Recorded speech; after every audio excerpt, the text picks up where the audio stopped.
Hello everyone. So today topic of discussion is T1 recovery, T2 recovery and T2 decay and T2 star decay, free induction decay.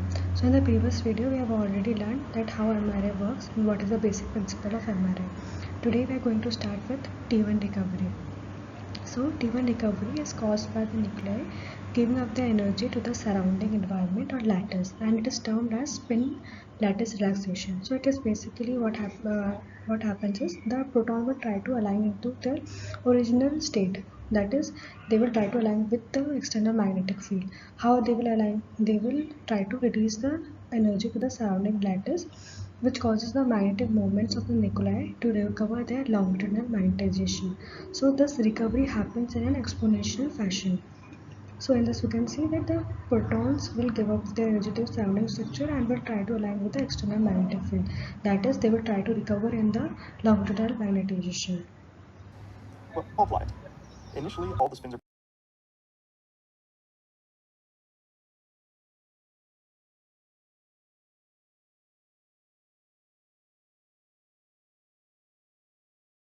Okay.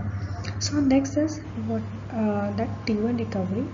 In this graph, we can see that it is showing that the T1 relaxation time is defined as the time it takes for the longitudinal magnetization to reach 63% of the original magnetization.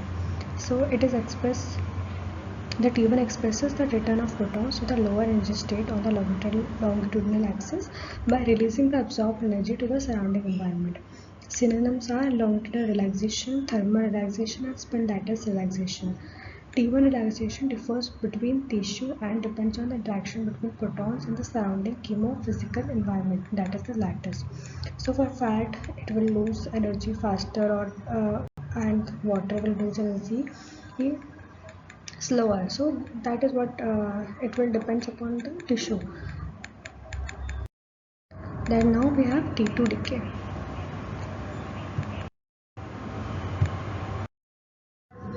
So the decay follows as an exponential process. It is the time constant of the decay. It is defined as the time it takes for the transverse magnetization to be reduced to 37% of its initial maximum value. So this is the graph of T2 decay. T2 relaxation, also known as spin-spin relaxation or transverse relaxation, refers to the progressive dephasing of spinning protons resulting in decay in the magnetization in the transverse plane. T2 relaxation accompanies T1 relaxation. Any process resulting in T1 relaxation also results in T2 relaxation. By this line, they mean is T1 and T2 relaxation will occur simultaneously. Effective T2 relaxation is a combination of intrinsic spin-spin relaxation and magnetic field inhomogeneity. Like T2 decay depends upon two things. That is, first intrinsic spin-spin relaxation and second is magnetic field inhomogeneities. So the external magnetic field is not always constant. It will also differ. So it will also cause T2 decay. Now what is T2 star decay? It is faster than T2 decay because it combines T2 decay, that is spin-spin interaction, and the magnetic field inhomogeneities. So do you understand what is magnetic field inhomogeneities? That is, the external magnetic field is not uniform across the patient. So it will cause magnetic field inhomogeneities. So magnetic field inhomogeneities is a small variation in the magnetic field strength. These frequency differences cause rapid dephasing of spins, producing the free induction decay, that is FID.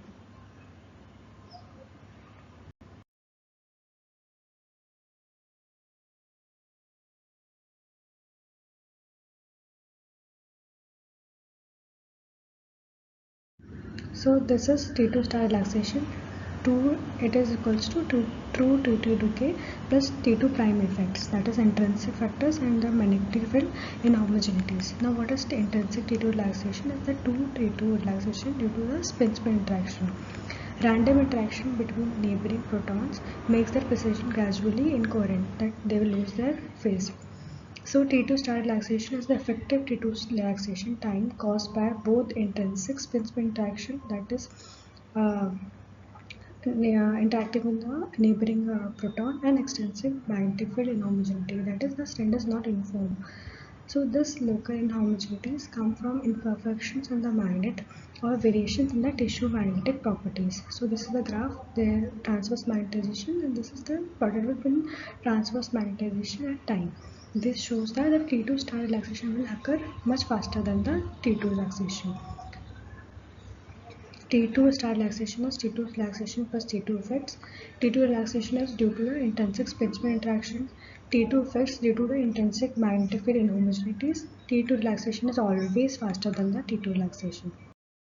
So this graph shows that the T1 and T2 relaxation happens simultaneously, but T2 relaxation is always faster and quicker than the T1 relaxation. Because it is not easy to lose energy faster. We cannot lose energy faster, but when the protons are interacting, they will cause dephasing faster, rather than it is difficult to, like, it will take more time to lose energy. So that is why the T2 relaxation will occur faster than the T1 relaxation.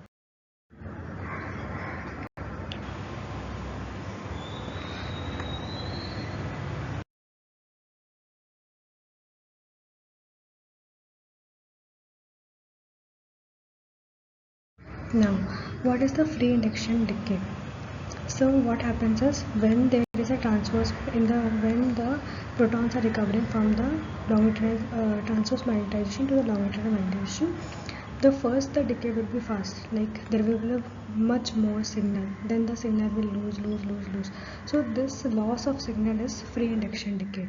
So the FID oscillates at the Lamarck frequency but is damped by the T2 star relaxation due to the inhomogeneities in the magnetic field.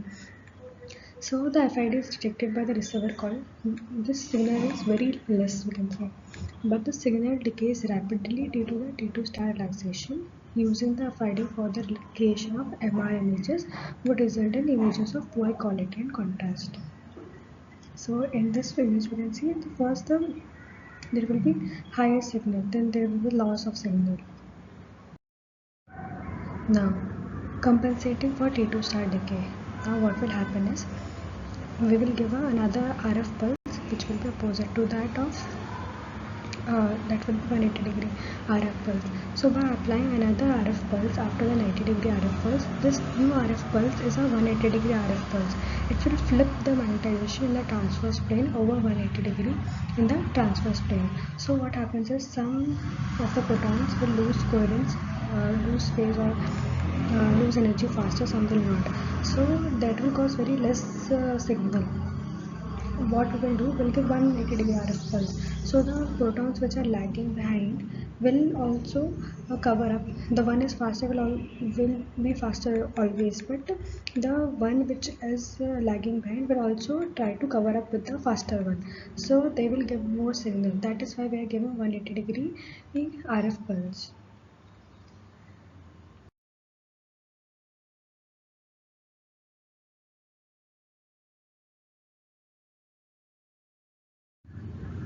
So the 180 degree RF pulse reverses the effects of dephasing by magnetic field inhomogeneities, that is T2 star relaxation.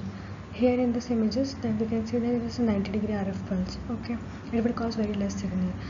But when we give 180 degree RF pulse, the one which are lagging behind will also try to cover up. So after termination of 90 degree RF pulse, phase incoherence occurs rapidly because of T2 relaxation. By applying a 180 degree RF pulse phase coherence, it is restored and a second signal is created. So the 180 degree RF pulse basically removes the T2 prime effects, but not true T2 decay. So this second signal is called as spin echo and is the basis of IMR image. Because of this, we get a good contrast in MRI. So this is leading, this is lagging. Once we will flip this, so the lagging will be catch up with the leading one. Okay, so in this animation you can see this is leading, this is lagging. Now we are giving 180 degree RF pulse. So the leading will try up to catch with the lagging one, and we will get a good. Okay, so we are given 90-degree RF pulse. The signal will be first there, it will be high, then it will start to dephase. But once we give 180-degree RF pulse, we will get a strong signal because now the every protons will try to give the signal.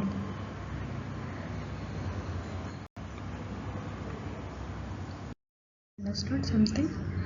In next tissue contrast and MRI images. Thank you so much.